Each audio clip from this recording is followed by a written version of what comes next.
Welcome to our special series, Microschool Moments. I am so excited to be sharing this special series with you as I take you through this episode all the way up until our 300th episode to help you see the transformation that has taken place as we have grown our microschool from our living room to now where we are today.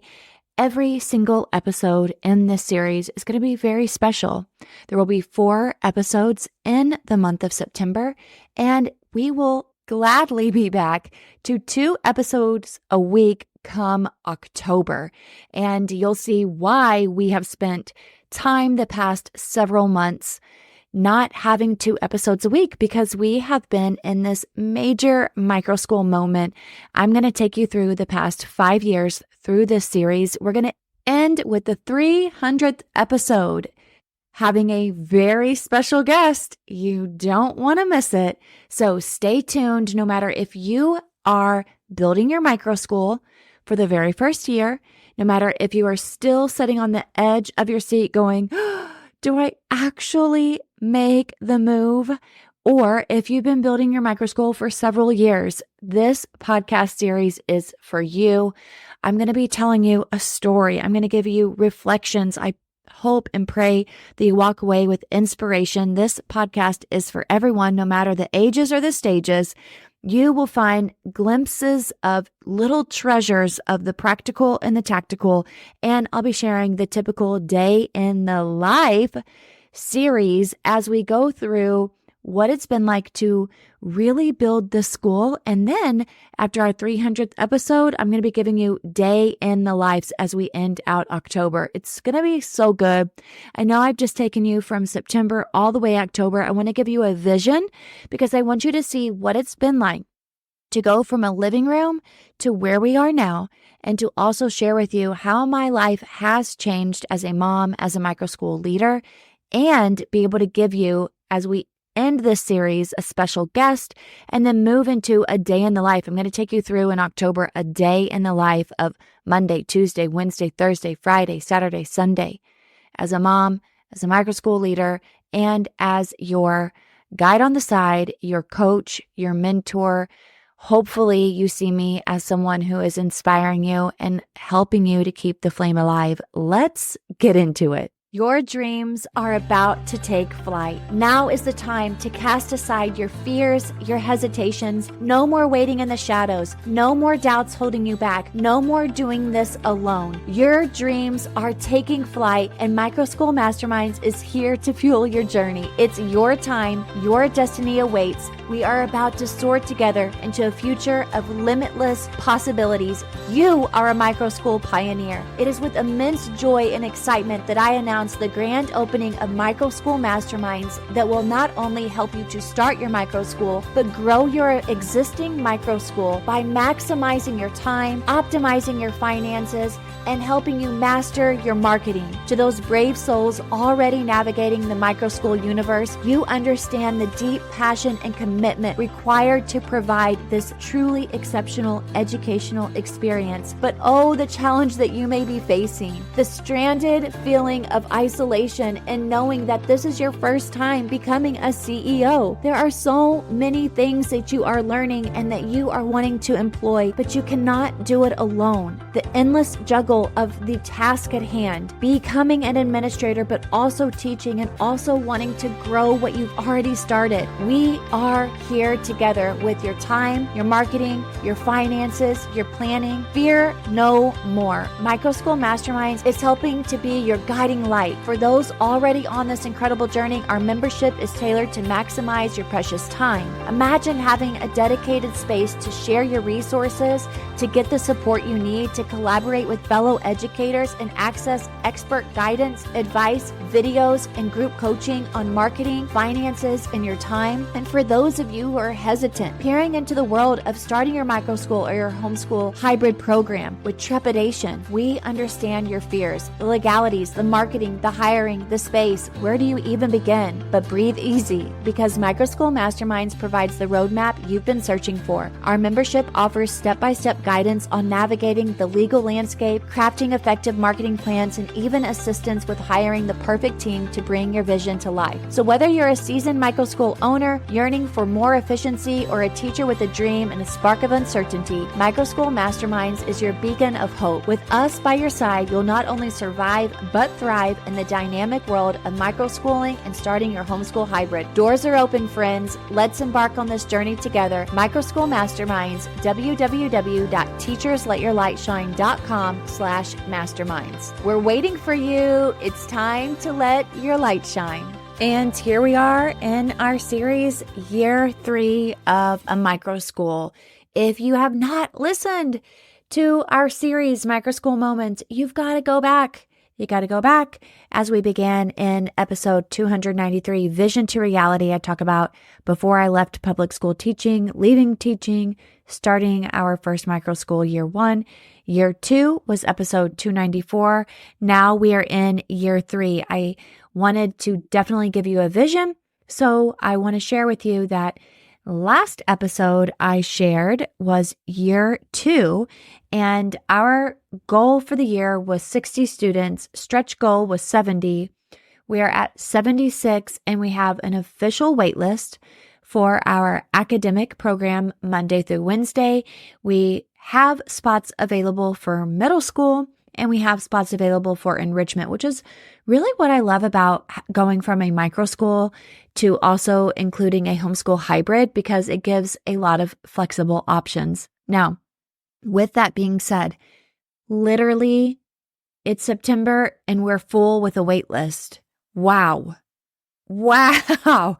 I literally high-fived my executive assistant today. It's really cool. It's really interesting. It's incredible. But I say that with the day before wanting to cry. Literally wanting to cry. Because we were in just a little bit of a funky place coming back from Labor Day and having new staff members and making sure they all are connecting. We have a new billing system, a new billing lady, 17 people on payroll. It just all came down to, whoa, guys, we are doing really great things, but it's a bit overwhelming.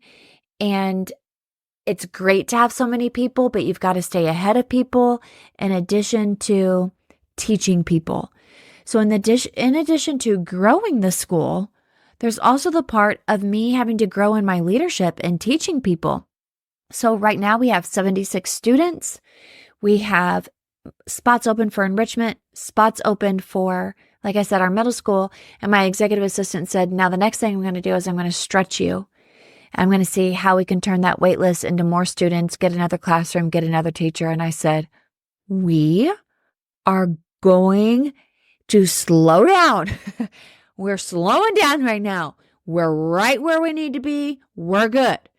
We will talk about that later. We got a lot of dreams and a lot of aspirations, but right now I want to make sure that we are running a well-oiled machine. So our strengths is having a really great A team. I have like an admin team now. I have an executive assistant. I've got my husband who helps in admin. I've got a curriculum director. I've got teachers. I've got enrichment. And I say it's not me. It's our school has.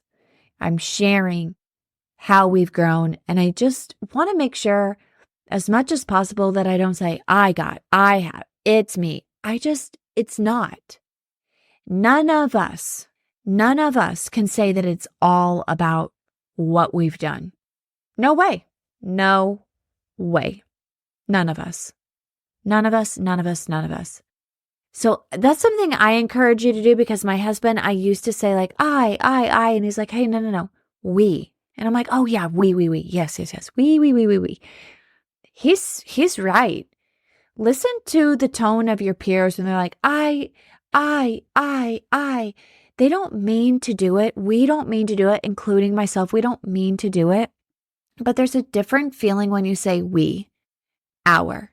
And I say I or my because it's like my daughter, my house. So we're very much accustomed to it. And I'm not shaming anybody, not downcasting anyone. But I want to work on saying we and our, because this is not my school. No, no, no. It wasn't even my idea. If you go back to the podcast, it was God's idea and a vision and a lot of work and heart going into to many people making this happen. So year 3 came, year 2 ended. We had started to get traction. Remember, we got that website. We're more consistent in Facebook, getting to know a little bit more about our target market, still out of my house, tried to get it out of our house, several different ways of looking at homes, put in a couple offers, didn't get the house, super sad, got the grants, had the money in the bank from the grants, profitable school, still in my house. We, in year 3, had 18 students, 3 teachers, plus myself, so that's 22 people and a dog. We have a 4-bedroom, 2-bathroom house. We don't live in a mansion. It's 1 level. It is a split plan where my house has our kitchen and our bedroom and bathroom on one side, my husband and I, and our kids' bathroom and their bedrooms and an office on the other side. 2,000 square foot. It was a lot of people. And no one used our bathroom because you had to walk through our bedroom. So that meant 18 kids and 3 teachers, 21 people were sharing 1 bathroom. God, thank you that this all worked out. It all worked out. Our office changed to a classroom, year 2. My bedroom changed to my office. And I'm going to be honest with you, this was the year that I spent a lot of time in my bedroom, a lot of time in my office bedroom doing admin work. And I loved it. I loved it. I loved it. At the end of year 2, my husband and I took our daughters to the mountains on a family vacation to North Carolina. And I'm sitting out on the front porch, rocking, going, okay, if we're going to have this many students, if we are going to open it up to a couple more students, I really need more help. I really didn't even know what I needed more help with, but I was like, listen, we've got to get this school out of our house. I mean, do we? I mean, yeah, or we need to buy a house. Like we're growing and we need to make an action plan, and I need more time to do admin, CEO, visionary work. I need to get some more systems and processes together. I want to do more things marketing-wise, financially. I want to do more events. Whew, I need somebody. So my husband's like, let's put an ad out on Indeed. And I'm like, I don't know how to do that. I'm literally driving from North Carolina, typing up all these things on my husband's laptop. It just was a total learning curve. Ended up getting applications in. Funny story was, we saw this one girl. We were like, oh my gosh, she would be so good. She's a college student. She's so into animals. She wants to be a teacher. We love it. Called her. She's like, yeah, this sounds amazing. I was like, can you come to my house? I know it's kind of weird, but I got school in my house. Can you come to my house and do an interview? She's like, sure. What's your address? And I tell her, and she goes, in Longwood? And I said, yeah. She said, I live on your same street. And I was like, oh, no, you don't. You haven't seen us outside? She's like, no, I haven't. I was like, you have not seen the house on the corner with 12 kids and 2 ladies? She's like, no, I haven't. And I was like, okay, come to my house. She comes to my house. She's like, this is so cool. She's Hispanic. She lives with her family. And so she's got this whole community vibe, family vibe anyways. She loves animals. She loves being with her family, wants to be a teacher. She was 24 years old at the time. She was amazing. I was like, I just need you 3 days a week. And then I was like, I need you 5 days a week. And my assistant was still with me too. My assistant from year 2. She was with me as well. And then oddly enough, my intern teacher from like 7 years prior here in Florida, loved her so much, Miss Fernandez. She was my intern for 3rd grade. Oh, that's my dog Jax. I'm here again in my closet recording this podcast. I'm living my best life, reminiscing the nostalgic days of recording podcasts while the kids were at recess at the park, and I would come into my closet and record the podcast. Well, here we are again today, folks. Let me tell you, I loved having 2 assistants. My assistant, Miss Fernandez, she came as well for a couple weeks. She's like, I went from your classroom. Her husband was in the military. She was back for a couple weeks visiting family. She came. She worked with us in our house. She was like, okay, we need to drill down on some assessments and know which kids are where in math and their math facts. And she created this whole math fact system for us. And this is the year that I really started drilling down on assessments. Our curriculum changed again. Year 1, it was all thematic units and trying to pull things from public school that I had used before. Year 2, I decided I'm going to go straight to BJU Press. I'm going to call it a super simple, system here. But then halfway through the year, I started adding in more things and more project-based learning. Year 3, it was really project-based learning, but I used Gather Around, and I also used Good and the Beautiful. I don't use either one of those anymore. Use Good and the Beautiful for reading and math. It was for the amount of kids that we had and for the depth that I really wanted to go with the students. Good and the Beautiful wasn't deep enough. BJU was a little bit too bland for us. The Gather Around was excellent, but we couldn't end up using it for microschools anymore. But we did use it a couple years in year 1 and 2. We pulled a couple units from there, but they do not want you using it with multi-families. So we had to stop using it, but we had an amazing project-based learning about South America, Africa. We did trains and planes, and I pulled off a lot of units from Gather Around, put them into booklets. The kiddos loved it, but it still was not a comprehensive reading program. This is when I started really drilling down in math and in reading, started taking assessments, just a little bit more fine-tuned than what I had before. I'd always done assessments in year 1 and 2, always did pre-assessments before the kids arrived. Year 3, I had my assistants help me give a couple assessments before the school year started. I was still doing all the tours, people coming to my house. I was still doing all the marketing, all the finance, all the curriculum, all the planning, still doing that. Definitely making myself create systems so that these 2 assistants could come in and take over for me. And they did a very great job. Neither one of them were certified, but I was definitely overlooking them, making sure we were on track, progress monitoring, creating up all the lessons for them. I enjoyed it, but I really started loving the admin part as well. I really was trying to learn more about marketing. We started really honing in on our email marketing. I was doing a couple little events, not a lot. I'm not a big event person. I don't do a lot of pop-up tents, and I just don't. I don't know why. It's just not my thing. It's okay. It could be your thing, but it's not mine. I sold jewelry prior to starting the school. Again, events were just not my thing. I love one-on-one. I come to my house. Let's have some coffee. Let's have some tea. Let me show you all around. Even though my house is not, like I said, a mansion, it's just a normal average house here, folks. Let's just come on in. Let's see how we can work together.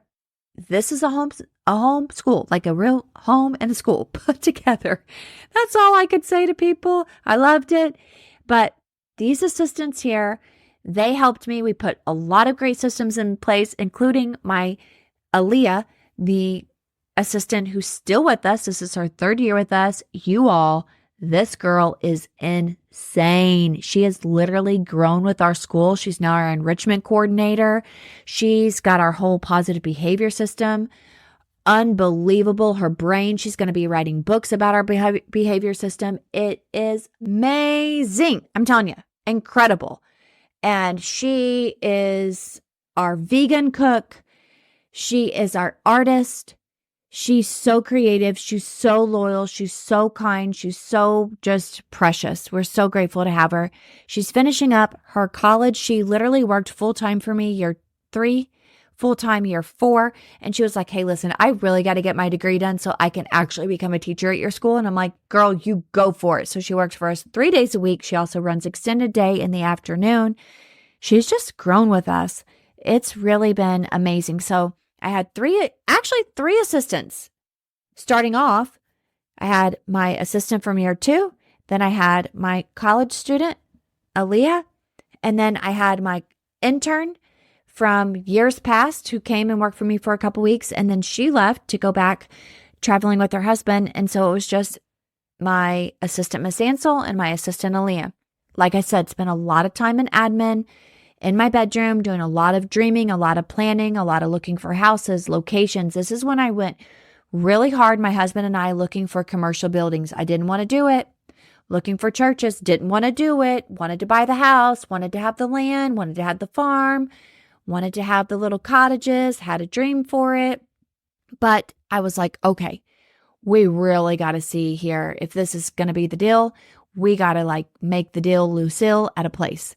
The other part was at the beginning of the school year, a couple students, I think we started at 16 and then came two more second week of school. And I was like, we don't have enough room. And my husband's like, oh, we'll make room. And I'm like on the back porch with him going, we don't have enough room. I can't do this. He's like, we're not turning people away. And I'm like, you don't work here.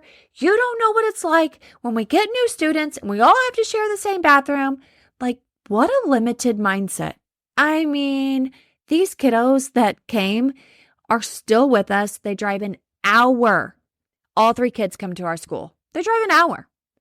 But I was so afraid that the more students I got, the less effective that we were going to be. And that wasn't the case. The more joy, the more resilient we became, the better we became, the more I felt growth in myself, the more students we had. But I was afraid of it. I really was. So we went and we looked at a church. We were going to go right up the street to this church. And we went there, thought it was going to be great. You know, it's right in our neighborhood, the church is. But when we went there were some things that they believed in, wanted us to believe in, and it just was going to conflict with us. It was going to conflict with some of our parents. So we were like, can't do it. Here we are. 22 people using the same bathroom. It's fine. We're all good. We made it through, guys. We made it through. Because later on, my assistant Aaliyah, her sister, Miss G, came on the scene. She was in college as well at 20 years old, and she took online classes, and she's great at math and she's great at art. So she came in a couple days a week and would work with our students as well. This was the year where it was our last year at our house. And when the door closed year 3 as the last year of the house, I was like walking through my house that last day of school, and I saw a couple little fingerprints on my wall, and I was like, oh, I know we'll never have that school in our house again. I really hope that I cherish the memories.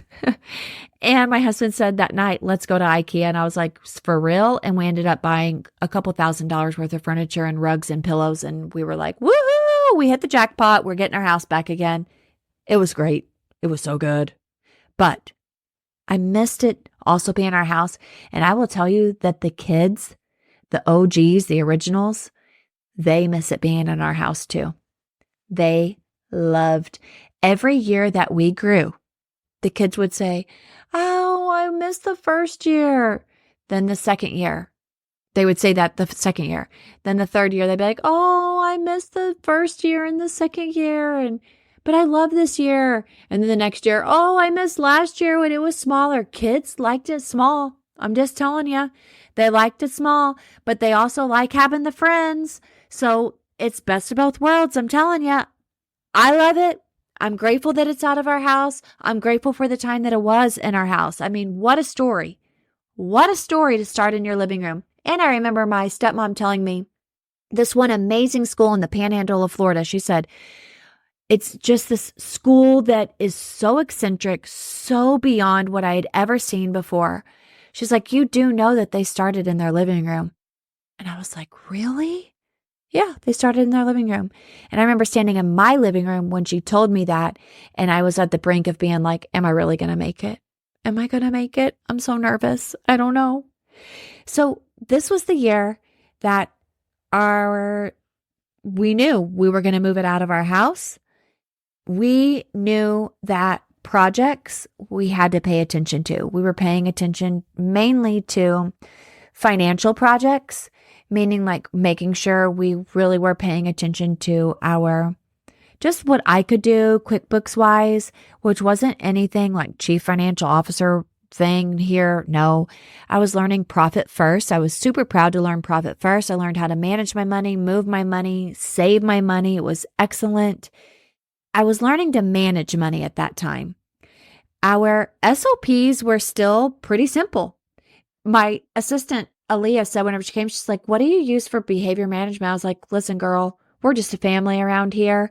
We don't really have a behavior management system, but once we had 18 kids in our house, we totally had to get a little behavior management system. So we started a store in our school, in our house, which I had used before, which I had used for many years in my classroom, which is still a thing at our school. It's amazing what the school store has turned into. But really, curriculum was awesome that year. I loved gather around. I loved the curriculum that we used together as a school, but it was still very PC. We were using leveled books, leveled readers from teachers that had given me resources. I was using all different types of science materials, tons of teachers pay teachers. We were still creating a lot of units, project-based learning. It was great. We still had a lot of freedom and flexibility. I had 3 people here helping. The students were getting exactly what they needed. We were doing progress reports. We had an amazing end of the year parent-teacher conferences, pulling in all of our parents. I had always sent home like report cards and progress reports, but year 3, I actually started calling parents in for parent-teacher conferences, which were very, very helpful. I felt as if I wasn't as reactive. There was no more day-to-day type of thinking. I really didn't have to ever leave my house anymore, which I loved. We did expand. We moved into a new location year 4, but that came with a few little hiccups I'll be sharing with you in the next episode. We did have 2 fundraisers that year. One was in December. We raised money to buy laptops for all of our students, Chromebooks, and we also had a lemonade stand at the end of the year, which raised $1,200. We were super excited. That was on the corner of our house, 2 lemonade stands, $1,200. So much incredible things were happening. We outgrew our van. We only had a 15-passenger van. Thank goodness. Both of my teachers, my assistant, Aaliyah, and Miss Ansel, they both drove vans. So one would take my van, one would take the other van. It was really a dreamy situation. I absolutely loved it. But I also felt this yearning, like we're growing. We're kind of combusting a little bit. It's really time to get out of my comfort zone. But I was still very scared. Growing can make you feel, can be a scary thing. But I can't imagine if we were still doing this out of my house, because the more we've grown, the more freedom I actually have had. The more freedom financially, the more freedom emotionally, the more freedom time-wise. And this really took place year after year after year. And year 4, it got definitely so much easier with having more space and more room. And year 5, same way. I can't wait to share those details with you. Year 3 was a pivotal year. Year 3 changed. Literally, at the end of that year, everything seemed to change. Dun, dun, dun, dun.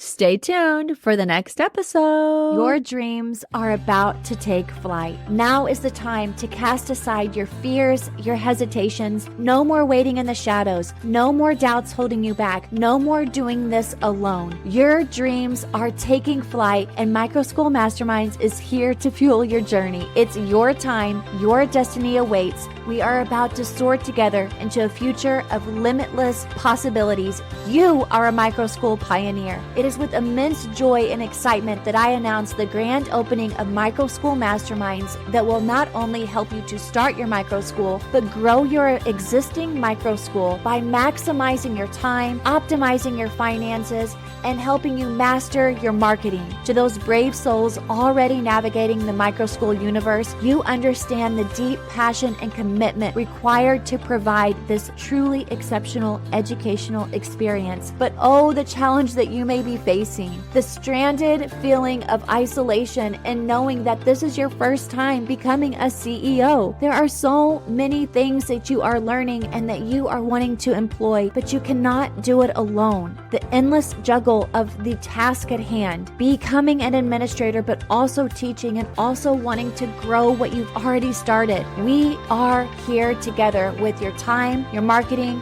your finances, your planning. Fear no more. Microschool Masterminds is helping to be your guiding light. For those already on this incredible journey, our membership is tailored to maximize your precious time. Imagine having a dedicated space to share your resources, to get the support you need, to collaborate with fellow educators and access expert guidance, advice, videos, and group coaching on marketing, finances, and your time. And for those of you who are hesitant, peering into the world of starting your microschool or your homeschool hybrid program with trepidation, we understand your fears, the legalities, the marketing, the hiring, the space. Where do you even begin? But breathe easy, because Microschool Masterminds provides the roadmap you've been searching for. Our membership offers step-by-step guidance on navigating the legal landscape, crafting effective marketing plans, and even assistance with hiring the perfect team to bring your vision to life. So whether you're a seasoned microschool owner yearning for more efficiency or a teacher with a dream and a spark of uncertainty, Microschool Masterminds is your beacon of hope. With us by your side, you'll not only survive but thrive in the dynamic world of microschooling and starting your homeschool hybrid. Doors are open, friends. Let's embark on this journey together. Microschool Masterminds, www.teachersletyourlightshine.com/masterminds. We're waiting for you. It's time to let your light shine.